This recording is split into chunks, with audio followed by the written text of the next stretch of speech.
Hey you guys, it is mini workout video 4 for YouTube. Today, we're gonna have a bodyweight split squat, we're gonna have shoulder touches, and we're gonna have a Superman hold. So starting off with the bodyweight split squat, we're gonna be working the quads and the glutes in this movement. But I wanna give you guys some tips to setting this up. So for those of us that don't work out, don't know what a lunge is or haven't lunged before and things of that nature, I'm gonna use these two books as a guide as to where our foot should go, correct? And this is just advice. You don't have to do this. This is just to kind of get you in a good setup so that you can move around and wiggle where you want to actually set your feet for the split squat. All right. So we're gonna have the first book. We're gonna put that at the back of my heel. Make sure you guys can see that. We're at the back of my heel, and we're gonna take. So we're gonna take. That's the first step. Second step. Third step. We're gonna put this book at the front of my third step foot. So at the toe. Like I said, this is just a guide. So we're gonna keep that foot by the back of our heel, put that next foot at the top.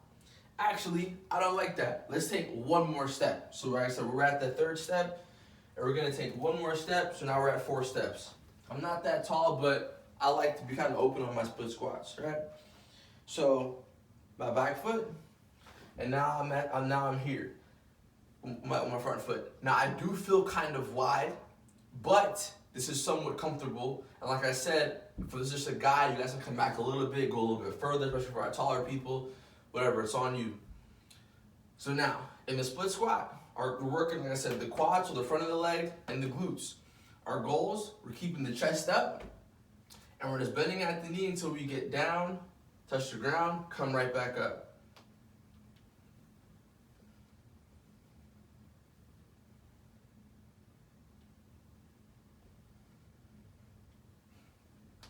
So now, doing that with body weight sucks alone. So try that out. Now, if that's hard for you, we'll set up again. Another way we can scale this back is just by by not going as low. So instead of me touching the ground, I'm gonna go right above the ground. Still hard. Now, if that sucks, mini bend, tiny little bend. Still working the quad, just not going as deep, and it will not hurt as much. So if the split squat where the knee's going all the way to the ground is too hard, stop a little bit higher. It'll make it easier. So now when it comes down to, if you feel any hip and or knee pain, stay away from the movement. You don't gotta do it. But, or let's say if you feel pain in your knee and or hip, once you get down to the ground on that split squat, come a little bit higher. If you don't feel that pain, good. Just scale it back. Do what you can do without feeling any kind of joint pain. So now, let's go to the shoulder touches. On the shoulder touches, it's like doing a tall plank, which we have done, obviously, on the incline. But now, we're gonna do the tall plank on the floor, but add the shoulder touch to it. Just so I know you guys can definitely see. So now, in doing a tall plank, like we said before, we were on the incline, we're on the hands, legs straight, butt squeezed, core tight, right? From shoulder down all the way down to ankle, one straight line. The only difference now with the shoulder touch is that we're gonna add moving the hands, touching the shoulder.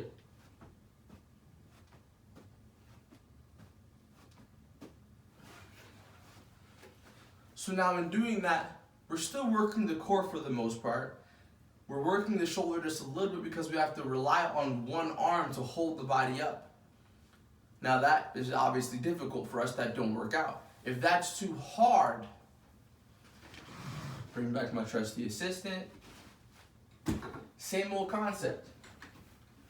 Holding the self, shoulder touch. Bending at the elbow, touch the opposite shoulder. Bending at the elbow, touch the opposite shoulder, keeping the core tight. The butt squeezed. And it's doing shoulder touches. And like I said, in doing this, working the shoulders, because we're putting all the weight on one arm and holding ourselves up, and we're working the core. If we weren't working our core while we were doing the shoulder touch or doing any kind of plank, if you were holding on one arm and not keeping your core tight, what do you think is gonna happen, right? So if I'm just relaxed, right? I'm not keeping myself stable. I'm not keeping myself stable at the joint in the shoulder, and I'm not keeping myself stable with the core. So all of a sudden, I can go in any kind of direction. I'm not keeping myself in one plane, in one movement. I'm not keeping myself together if I don't keep my core tight, keep my shoulder where it needs to be, keeping my butt squeezed, right? So now for the last one, we're gonna have a Superman hold. Now, in the Superman hold, we're working the technical term would be the gluteus maximus and the erector spinae. But what does that mean? We're working the butt, not the ass, the butt, and the lower back, right? So, and this has been a very, I wouldn't say controversial. People used to talk about how it's not good to overextend at the back and whatever, like how RDOs aren't there. I'm not gonna go into it, but people have said that bending your, basically overarching your back is bad. Now I'm not saying that is good. What I'm saying is there is a safe place in overarching your back. In order to do this movement, you have to keep your back flexed and keep your butt squeezed. But I'm not asking you in this movement to come up and be here. I'm asking you to keep your core tight. Keep your lower back flexed and keep your butt squeezed. I'm not here, I'm here.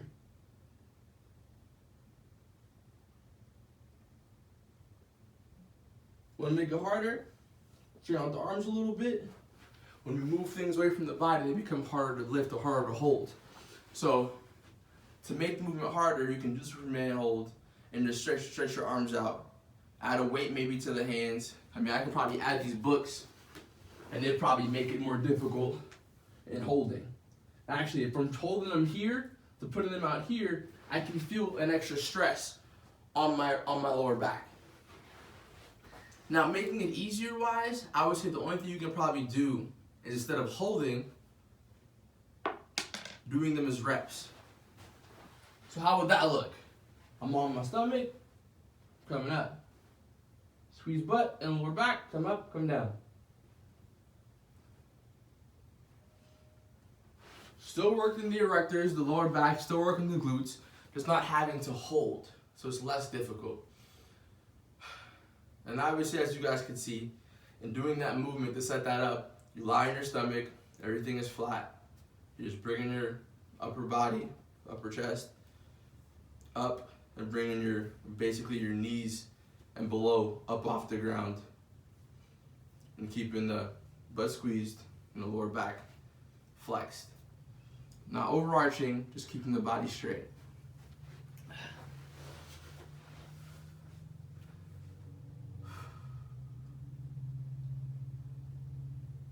So now that we're at the end of the video, I want to talk about what just happened.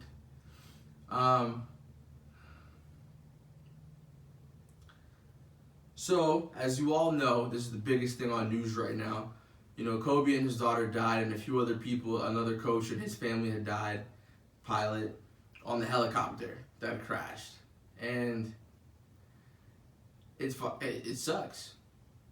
It's sad. Obviously, you don't want it. He had a 13-year-old girl. Kobe had a 13-year-old girl, and obviously the other coach had a little girl too. And they didn't get to live out their life to the best. Oh God, this is so sad.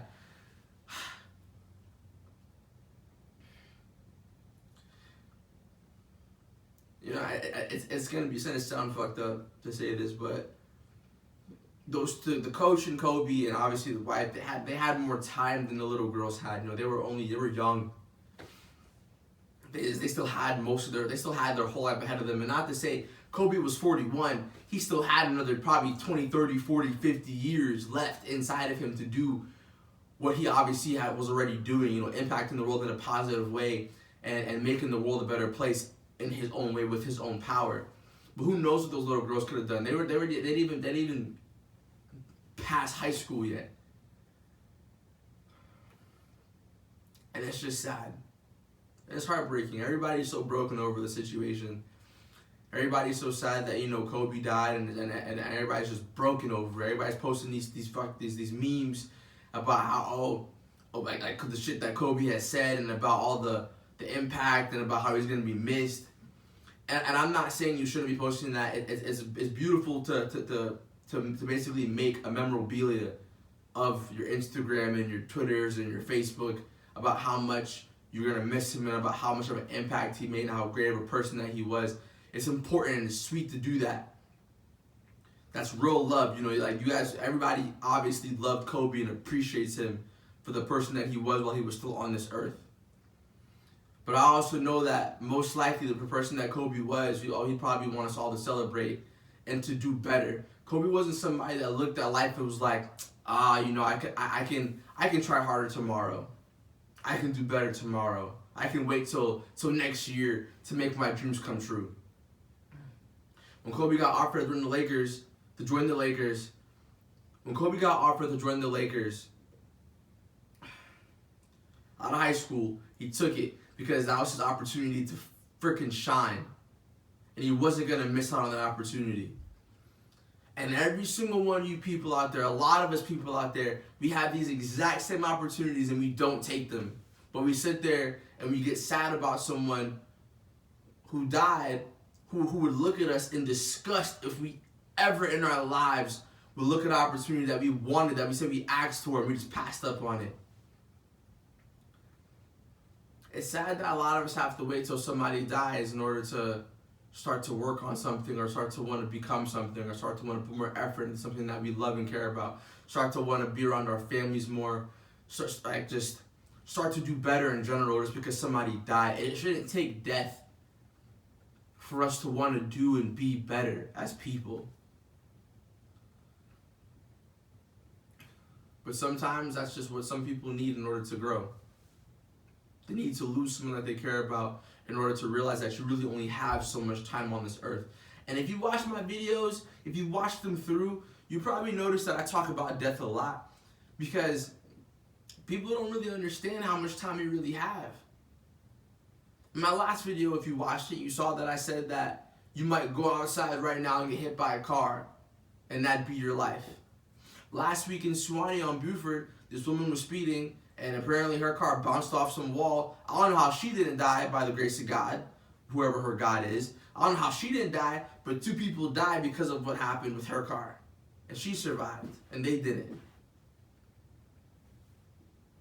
You don't know how much time you have on this earth, so take advantage of it. Kobe's gone, and his daughter is gone, and that family is gone, but you are still here. You still have time to do better.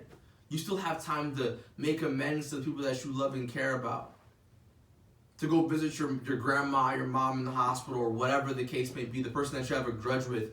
To go build the relationship with that father that you're so angry at because he wasn't there for you while you were growing up. You have, or that family member that just made that aunt that you just can't stand because she's so negative. You still have time to go tell her you love her, even though you might just you despise being around her. I'm not saying you gotta go force yourself upon somebody. I'm saying that if anybody looks at you right now with a negative outlook, you can go to that person and say, I'm sorry I'm sorry that you and I couldn't have had a better relationship, but I want to tell you that no matter what we have gone through, I still love you, and I still value you in my life because you've made me a better person in one way or another. You still have time to go tell someone that you love them. So take advantage of that time.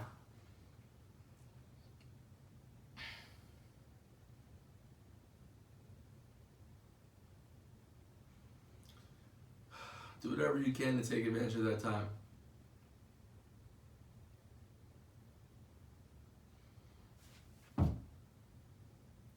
This was mini workout video 4. I hope you guys have a beautiful weekend and do something that gets you closer to either someone that you love or the dreams and goals that you aspire to. Because like I said, you only have so much time. Thanks for watching this video. Love you guys.